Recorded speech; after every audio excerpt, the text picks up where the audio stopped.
Estamos de volta com Conversas Cruzadas aqui na TV Com.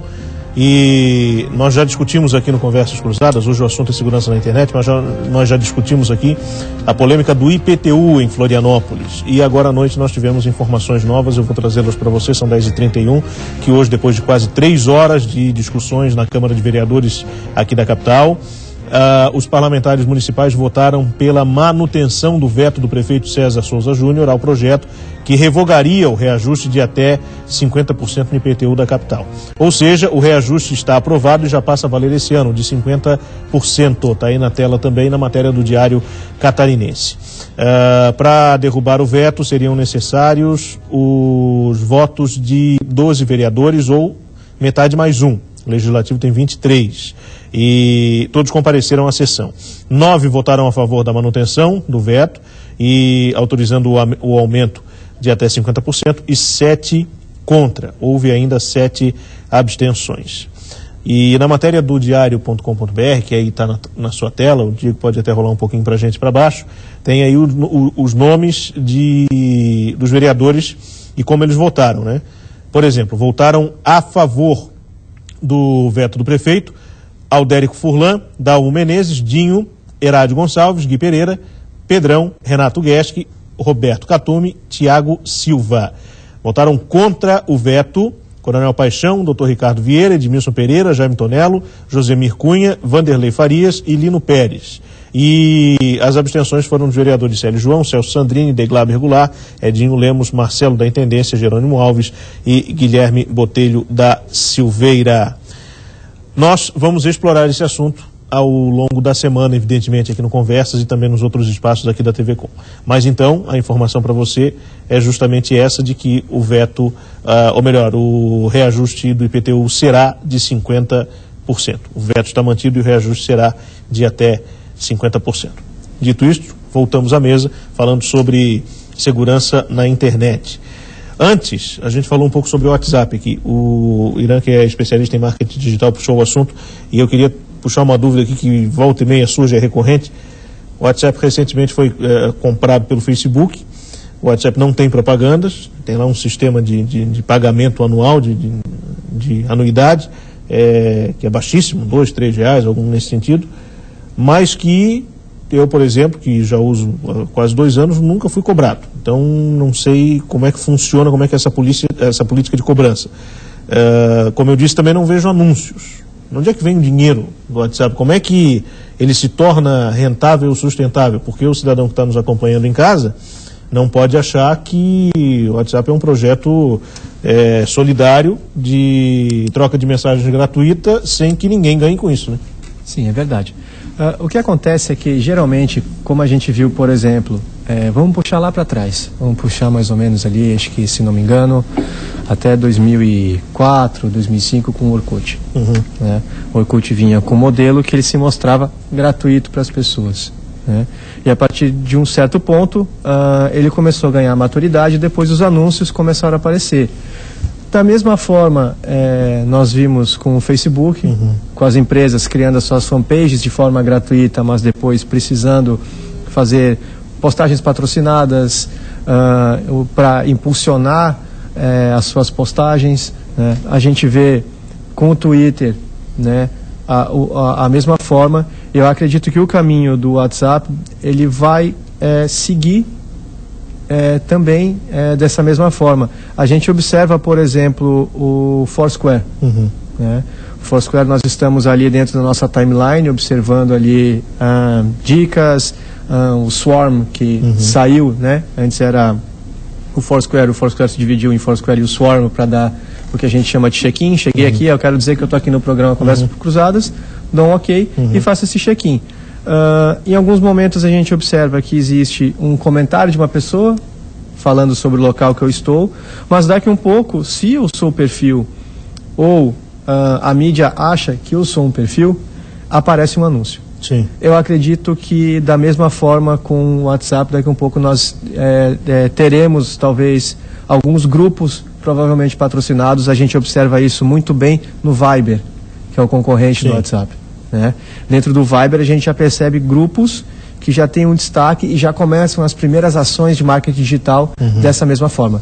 Eu acredito que o WhatsApp acabe mais ou menos por esse caminho. Ele é mal comparando aqui, né? Ele é uma grande isca, né?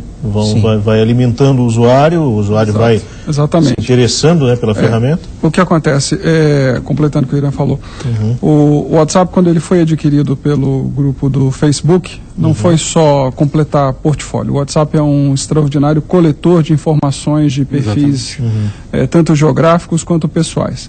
E ao fazer isso, e você cruzar essas informações que são coletadas, observadas ali, cruzando essas informações com outros dados daqueles mesmos usuários em outros ambientes, como outras redes sociais ou como o e-mail gratuito, você consegue formar um perfil bastante apurado. Em 2010 foi publicado um trabalho em Londres, e que virou um especial da BBC, está disponível no YouTube para quem quiser ver, que fala do preço da gratuidade na internet. Sim. Naquele momento, as grandes redes sociais, os grandes sites onde todos nós navegamos mais ou menos vezes todos os dias, não eram tão gigantescos quanto agora, né, 4, 5 anos depois, mas já eram colossos. E o que ocorre? Eles rastrearam e identificaram que o preço da gratuidade é, na verdade, você entregar informações pessoais de maneira voluntária e essas informações serem utilizadas para desenhar quem é o consumidor potencial atrás daquele perfil e direcionar para ele produtos e serviços que ele possa consumir e que, em troca, vão financiar tudo aquilo que ele entende estar recebendo de graça. É um tiro certeiro. Isso começou... Exatamente. E isso começou há 21 anos atrás, quando em 94 o Congresso americano aprovou o uso de dinheiro na internet, ou seja, a operação comercial no ambiente da internet, que até então não era permitida, ela era apenas acadêmica e informativa. Então, em 20 anos, a internet se transformou de uma curiosidade, de um compartilhamento sem fronteiras relativas de informação, para um ambiente de negócios, para os quais as pessoas, principalmente as novas gerações, não foram educadas para navegar nele. Sim. A educação segue os critérios de como se comportar num mundo analógico, e você tem hoje todo mundo interagindo no ambiente digital, para o qual nós não fomos educados. Inclusive tem uma pergunta aqui que surge para o próprio Marcelo Camelo, vem da Patrícia Ribeiro. Ela diz o seguinte: como é que ela pode se proteger, proteger a privacidade ao comprar pela internet? Bom, a primeira coisa é se certificar de que você está num site seguro, de que você não está navegando num ambiente desconhecido, e verificar quais são as regras adotadas, as políticas de privacidade adotadas por aquele site. Muitos sites, até por força de lei, né, o Vitor pode falar sobre isso melhor do que eu, eles têm que declarar qual é o nível de utilização que eles farão das suas informações. E alguns sites declaram abertamente que vão coletar e compartilhar essa informação. E outros dizem não, sua informação será restrita ao uso nesse ambiente, na situação de compra. Então tenha esse cuidado, tenha o cuidado de não clicar em qualquer chamada, em qualquer tipo de oferta que apareça, né? E jamais abre informações pessoais que você não abriria numa conversa face a face. Sim. Jamais coloque isso na rede. Bom, chegou uma manifestação aqui, eu já vou até passar a palavra para o Dr. Zé Vitor comentar esse assunto. Sim, mas só rapidamente, chegou aqui uma manifestação, até não se identificou, eu peço sempre para que se identifique, mas ele diz o seguinte, que antes do boom da internet, já se comprava CDs com CPFs, na 25 de março, em São Paulo, e para fazer operações, enfim, em nome de outras pessoas. Então, a segurança de informações pessoais, ela não é um assunto ligado apenas à internet e também não é tão simples assim, diz aqui o nosso telespectador. Talvez a internet tenha facilitado isso, né, doutor Zé Vitor? Exatamente. Grandes bases de dados são visadas. Por isso que os servidores das empresas que reúnem essas informações, e o Estado também é um grande coletor de dados, são atacados diariamente. Não passa um segundo sequer que um servidor com base de dados de interesse comercial não seja atacado.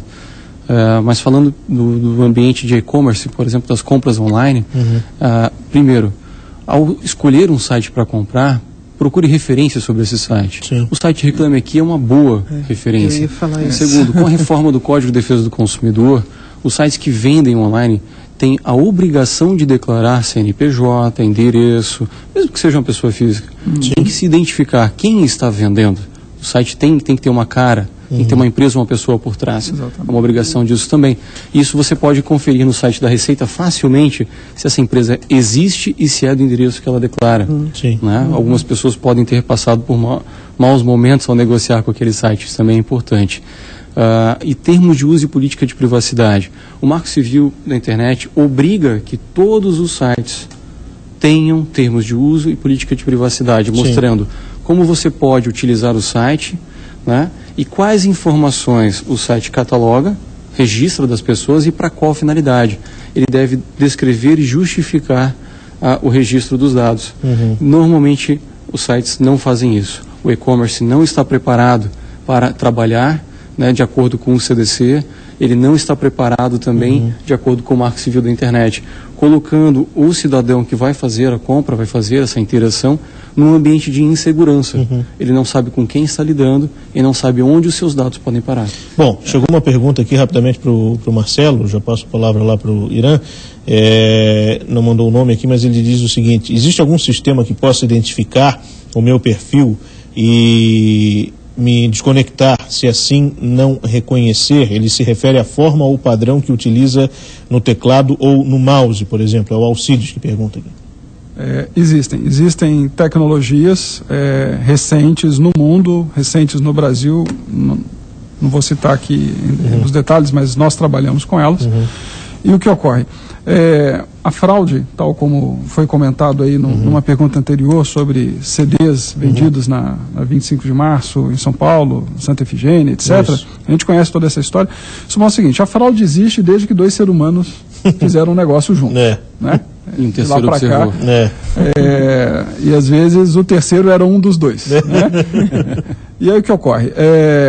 Fraude significa o seguinte: seja no ambiente de e-commerce, seja no ambiente de negócios físico, você tem que garantir a sua identidade. Então existem maneiras de garantir, e a mais moderna de todas, a mais recente, é usar o comportamento individual como uma maneira de garantir a sua autenticidade. Garantir que ninguém vai usar suas credenciais, os seus instrumentos de compra, de poder de decisão, sem a sua autorização.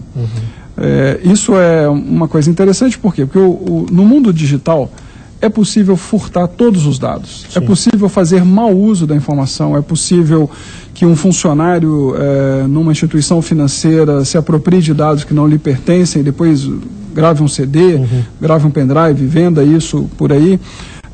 Nós vimos ali no próprio Wikileaks que algumas ações dele dependem da ação fraudulenta de suas fontes ao ter acesso indevido a informações para depois publicar com interesse público que seja, mas a origem, né, da informação foi ilícita. Então a fraude ela permeia todos os detalhes da nossa vida, gostemos disso ou não. Então, não ceder gratuitamente os nossos dados de maneira insensata, de maneira impensada.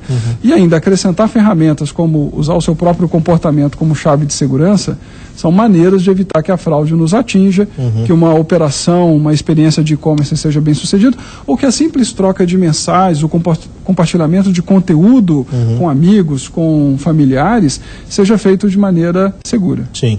Irã, deixa eu te pedir licença para a gente falar daqui a pouco, depois do intervalo, a Andréa também, porque nós temos mais 2 blocos ainda e precisamos fazer um intervalo agora. Mas só para ilustrar aqui a realidade disso que a gente está falando, isso não é um mundo mágico. Tem uma notícia aqui da editoria de tecnologia do UOL, publicada ontem, nesse Dia de Segurança na Internet, da Internet Segura, e que conta a história rapidamente aqui de uma adolescente do Texas, nos Estados Unidos, que foi demitida do emprego em uma pizzaria antes mesmo de começar. Um dia antes do primeiro dia de trabalho, ela fez um comentário no Twitter que não agradou o futuro chefe. Ela escreveu: eu começo essa M, 3 pontinhos de trabalho, amanhã. E aí o chefe viu, evidentemente, e foi muito rápido em providenciar a demissão da garota antes mesmo de ela começar no trabalho. Em instantes estaremos aqui de volta com mais informações sobre a segurança na internet. Até já.